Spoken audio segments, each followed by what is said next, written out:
Welcome to the deep dive.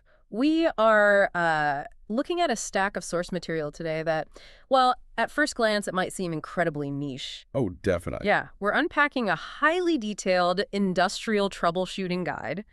It's titled, and bear with me here, What Will Happen If the Tool Changer of High-Speed Tapping Center is Inaccurately Positioned? It is quite the title. It really is. But listen, even if you have never stepped foot on a factory floor in your life, stick with us. Absolutely.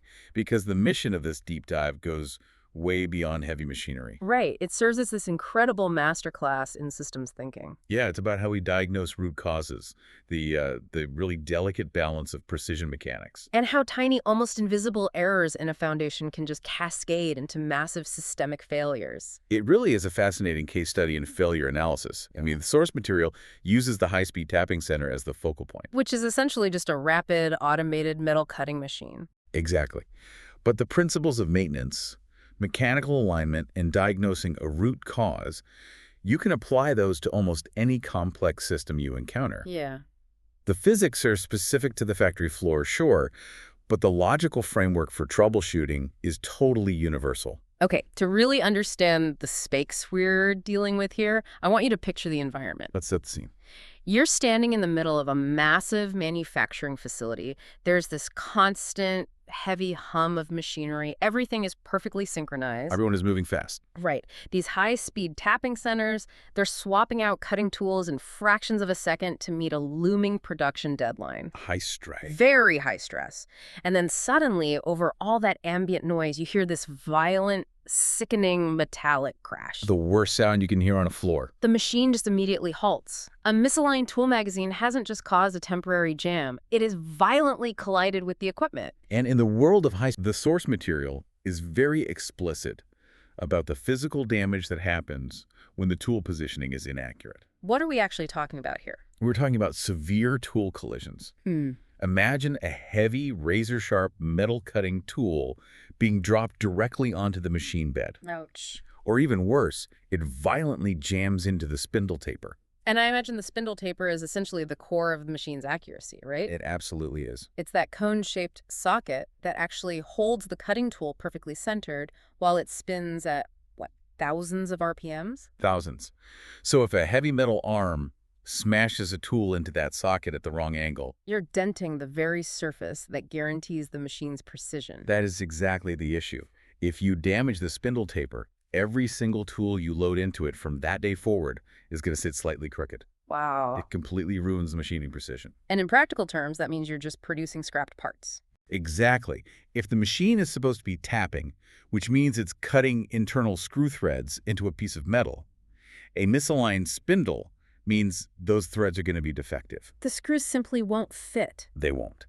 But beyond the immediate financial cost of ruined materials and broken machinery, the guide emphasizes a much more severe issue. It's a safety hazard. Right, the safety hazard for the human operators. Because you've got a high-speed mechanical arm crashing into heavily tensioned metal components. Precisely. You have a very real risk of metal debris just flying across the floor. That is terrifying. It is. And you also have severe mechanical jamming. The system gets locked up under massive physical tension. So the operators have to physically intervene. Yes. They have to put their hands into a jammed mechanism to untangle it, which carries an incredibly high risk of injury if those tension parts suddenly snap and release. Okay, let's unpack this. When the operator presses the button and the tool doesn't load, when the machine just alarms out or crashes, what is the underlying cause? Well, the text breaks these positioning issues down into three main categories. 3 buckets, basically. Yeah, 3 buckets of chaos to help diagnose what went wrong. Categorizing the chaos. I like that. It's the first step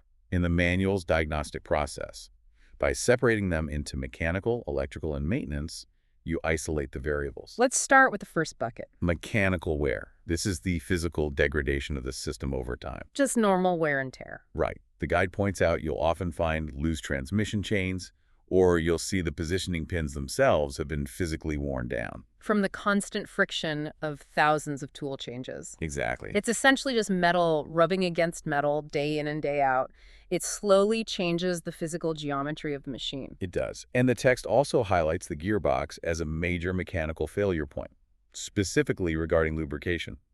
if it doesn't get enough oil. The gearbox is critical. Without lubrication, the gears inside begin to grind and wear out prematurely. And when those gear teeth wear down, It creates what engineers call play or slop in the movement. the gears just aren't meshing tightly anymore. Exactly. So when the tool magazine swings around to deliver the next tool, that tiny bit of extra room in the gears means the magazine stops slightly off-center. Ah, so the physical hardware is no longer where the software thinks it is, You nailed it. which is a great transition to the second bucket. Electrical faults. The silent problems. Right. The guide describes them exactly like that. I mean, a mechanical gear without oil is going to make a terrible grinding noise. You will hear it coming. But an electrical issue just sneaks up on you without any physical warning? The silent nature of electrical faults makes them incredibly frustrating to diagnose. I bet. And the text reveals a surprisingly mundane culprit behind a lot of these massive machine failures. The encoder battery. Yes, the encoder is the electronic component that tracks the physical position of the machine's moving parts. It essentially tells the computer where the tool arm is in physical space. Right. But that encoder relies on a standard battery to keep its memory alive when the machine is powered down. And let me guess. That battery usually dies every 2 years. So $1 million piece of industrial equipment can be brought down by a dying battery? It happens all the time. If it loses power, it literally forgets its absolute position. It completely loses its origin data. It has absolutely no idea where home is anymore. That is wild. And another silent electrical issue the guide details involves loose sensors. Okay. The machine relies on proximity sensors to confirm the tool pot is in the correct position before the arm swings. So what happens if a sensor vibrates slightly loose? If it moves even a single millimeter away from its target, it can no longer accurately detect the metal. The signal just fails entirely. The computer just sits there waiting for a green light that never comes. So we have the physical wear of the mechanics and the silent failures of the electrical system. And then there's the third bucket. Right. The text brings up the third bucket as the most common culprit of all, which is simply maintenance negligence. Specifically chips and dirt. It seems almost too basic to cause a catastrophic failure. You'd think so.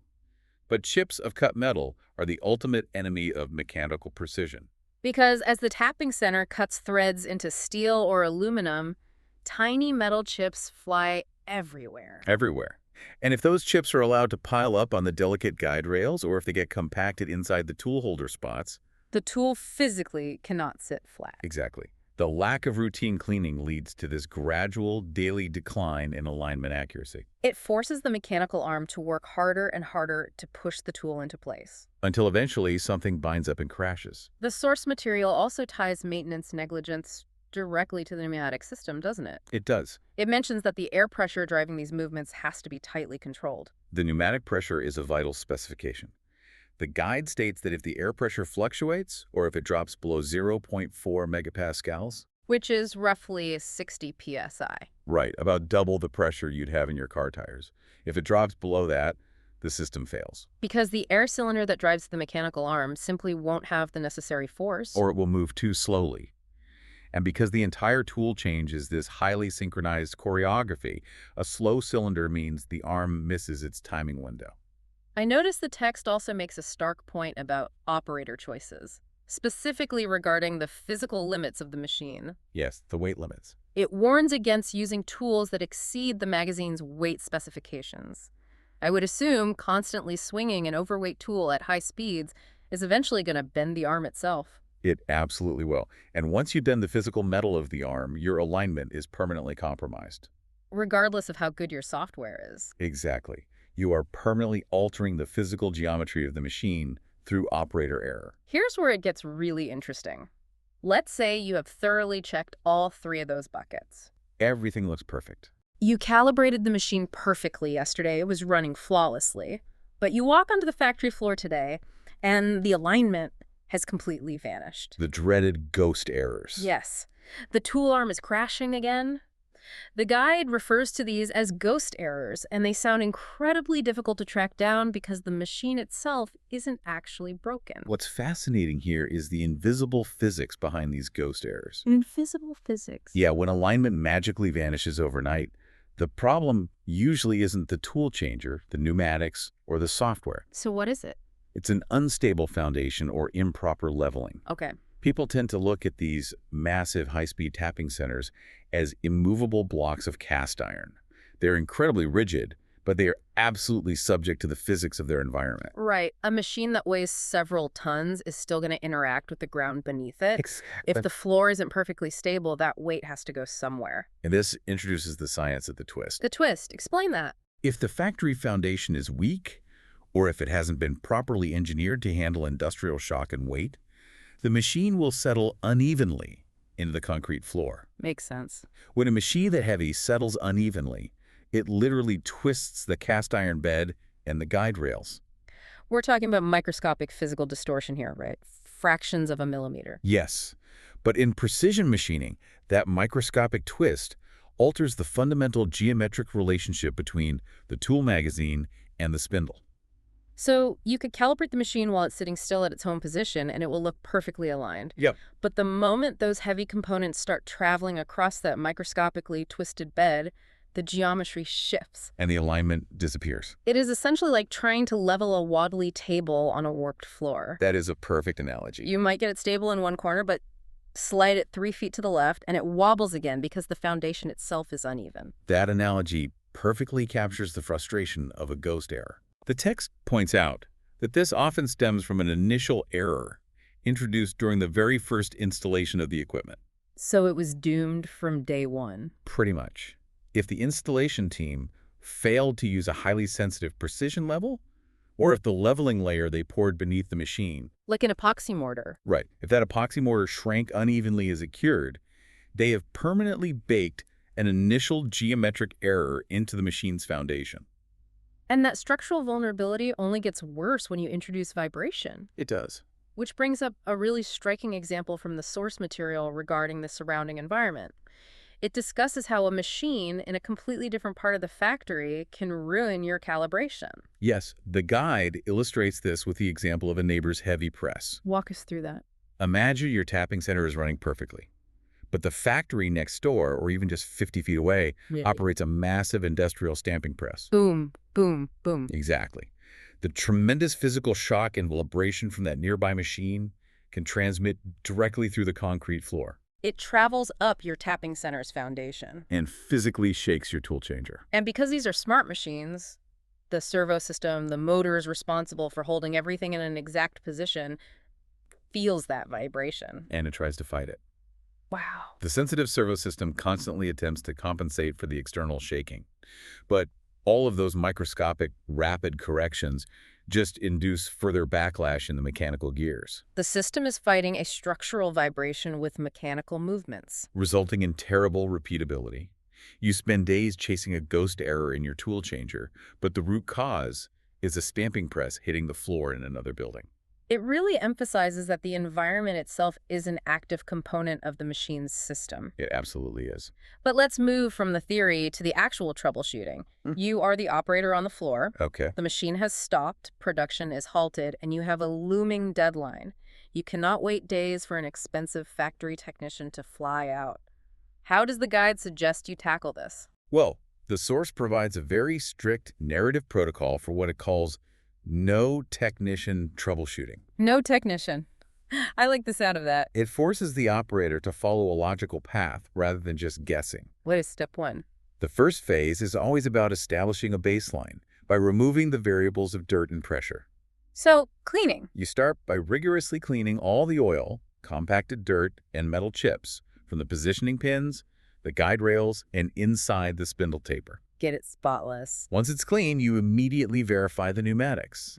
As we discussed earlier, you ensure the air pressure is exactly between 0.4 and 0.6 megapascals. Because if it's too low, the cylinder lacks the physical force to push the tool in. Right. Finally, for phase 1, you manually rotate the tool magazine by hand. To physically feel for any mechanical jamming or unnatural resistance. Exactly. It's essentially clearing the most obvious roadblocks first. Yes. If the machine is clean, the air pressure is solid, and nothing is physically jammed, but the arms still won't align properly, where do you look next? That is when you transition to step 2, the mechanical tolerances. The hardware itself. Right. If the machine uses a chain-driven magazine, the guide is highly specific about checking the tension. The operator has to measure the sag in the transmission chain. What are they looking for? It must have exactly 10 to 15 millimeters of play. Very precise. Very. If it's too tight, it binds. If it's too loose, the timing is off. Makes perfect sense. You also inspect the sprocket teeth that drive the chain. The manual dictates that if those metal teeth are worn down by more than 0.5 millimeters, you cannot just adjust them. They must be replaced entirely. Entirely. And you also pull the dipstick on the gearbox. If the oil is black, heavily caked, or thick with metal shavings, you drain and change it immediately. To eliminate that gear slop we talked about earlier. Precisely. So you have verified the baseline cleanliness and the mechanical hardware. If it's still failing, I assume this is where you dive into step 3, the electronics. And address those silent killers, like the dying battery. Exactly. If the mechanics are sound, you swap out that old encoder battery. But here's the catch. Because the battery dying causes the machine to lose its origin memory, simply putting a new battery in doesn't fix the alignment. You have to tell it where home is again? You have to explicitly dive into the software and reset the origin parameters. And the source material actually cites the specific operational codes the operator needs, doesn't it? It does. You input code 4031 if the machine runs on an FENUC control system. 4031. Or 1241 if you're using a Mitsubishi system. Okay, so once the electronic brain has been reset to its true 0 point, what's next? You physically check the proximity sensors. You adjust the sensor distance to a precise 0.5 to 1 millimeter gap from the metal target. Tiny gap. Very tiny. And you carefully clean the probe face to guarantee the computer receives a stable, uninterrupted signal. That sounds like a really comprehensive fix, but the guide emphasizes that you don't just clear the error codes and walk away hoping for the best. No, absolutely not. There is a very rigorous verification process required before you can confidently restart production. Step 4. Verification is non-negotiable. What does that entail? The protocol demands that the operator run 50 to 100 consecutive automated tool changes right in a row. You just stand there and watch it. You stand there and meticulously watch the machine perform the choreography over and over again. The positional deviation across all 100 changes must remain under plus or minus 0.02 millimeters. That is an incredibly tight tolerance. Plus or minus 0.02 millimeters is a fraction of the thickness of a human hair. It's tiny. How do you even measure a deviation that small to ensure the transmission accuracy is genuinely calibrated? Well, the guide notes that if the standard verification isn't holding, or if you need absolute certainty regarding the transmission accuracy, you bring in a laser interferometer. A laser interferometer. It's a highly specialized piece of equipment that bounces laser light waves off targets on the moving components. By measuring how those light waves interfere with each other as the machine moves, it can detect microscopic physical deviations down to the nanometer. Allowing you to calibrate the physical movement perfectly to the software's expectations. Exactly. So what does this all mean? We understand the anatomy of how the machine breaks down. We know the invisible environmental forces that can twist its foundation. And we have a logical four-step narrative for how an operator can isolate the variables and fix it when it stops. But how does a factory transition from constantly putting out these reactive, costly fires to stopping the breakdowns before they ever happen? To keep a complex, high-stress machine running smoothly for its expected 10 to 20-year lifespan, the source dictates a highly standardized, tiered maintenance schedule. It forces a shift from reactive troubleshooting to proactive system management. It starts at the daily level. Operators must meticulously clean the tool magazine and wipe out the spindle taper hole. You cannot allow metal chips or industrial coolant to dry and harden on those mating surfaces. Right. That handles the external dirt. But what about the internal wear and tear on things like the transmission chain over time? I imagine the monthly and quarterly maintenance tiers address the deeper mechanics. They do. On a monthly basis, the operator must verify the internal fluids and tensions. Like checking the lubrication lines. Exactly. Is the oil actually flowing out of the gearbox and reaching the transmission chain? You also remeasure that chain tension to prevent the mechanical slop from slowly returning. And quarterly. On a quarterly basis, the focus shifts to calibration. Because of the constant factory vibration we discussed, the electronic sensors will inevitably drift over time. So you recalibrate the sensor gaps. Yes. You also use a precision feeler gauge to check the gap on the double arm mechanism. The manual requires that gap to be maintained strictly between 0.014 and 0.020 inches. And finally, the annual check. On an annual basis, the machine undergoes a full health check, including spindle calibration. The text mentions adjusting the ball screw preload during that annual check. I assume a ball screw is the long, threaded rod that actually drives the heavy components back and forth. It is. What does adjusting the preload actually do? You're spot on about the rod. Over millions of movements, the metal bearings inside that screw naturally wear down, creating microscopic wiggle room. Ah, I see. Adjusting the preload essentially tightens the internal assembly to remove that wiggle room, restoring the rigid accuracy of the linear movement. That makes a lot of sense. If we connect this to the bigger picture, all of these checklists, the precision levels, and the laser measurements, ultimately point back to one critical variable. The human element. Yes.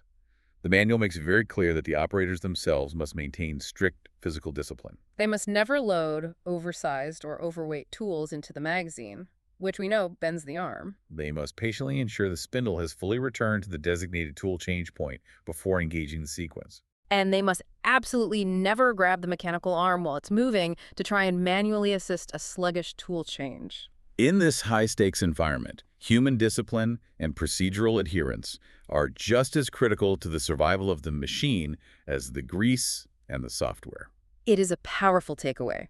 To summarize our deep dive today, whether you are managing a line of industrial tapping centers, trying to debug a complex software network, or just organizing the workflows in your own life, the keys to long-term success are structurally identical. They really are. You have to engage in proactive daily maintenance. When things fail, you must isolate the variables and treat the root causes rather than just band-aiding the symptoms. Treat the root cause. And above all, you have to build your systems on a solid, carefully leveled foundation, because even the most advanced machine cannot outrun a warped floor. This raises an important question, though, a thought to really chew on as we wrap up our analysis of this source material. I'm always ready for a final thought. What do you think, Jay? The text we reviewed today places a massive emphasis on manual, physical, human interventions. Very hands-on. Right. The survival of the machine relies on an operator physically cleaning chips with a rag, taking a metal ruler to measure chain sag, or listening closely for the distinct metallic clang of a failing gear. True. But we are moving rapidly into an era where these industrial systems will inevitably become integrated with advanced predictive AI. Oh, absolutely. We are talking about software that can monitor microvibrations in the spindle and mathematically foresee a 0.02 millimeter deviation weeks before it ever actually causes a crash. The machine will essentially diagnose its own mechanical wear and alert the operator before the tool ever misaligns. Exactly. So the question is, as that predictive automated AI takes over the diagnostic workload, will this rigorous, almost military-like human discipline of daily manual cleaning and physical checking become entirely obsolete? That's a great question. Or, no matter how smart the AI gets, will the human operator's sensory intuition, their physical connection to the sounds and vibrations of the factory floor, forever remain the ultimate fail-safe against the unpredictable physics of the real world? Will the smart software eventually replace the diligent human mechanic, or just make their physical intuition even more essential? That is an incredible dynamic to ponder as we look at the future of automated precision and human discipline. It's going to be fascinating to watch. Thank you so much for exploring this highly detailed guide with us today. We hope this deep dive gave you a fresh perspective on systems thinking, root cause analysis, and the hidden mechanical complexities of the world around us. Keep questioning how things work, and we will catch you on the next deep dive.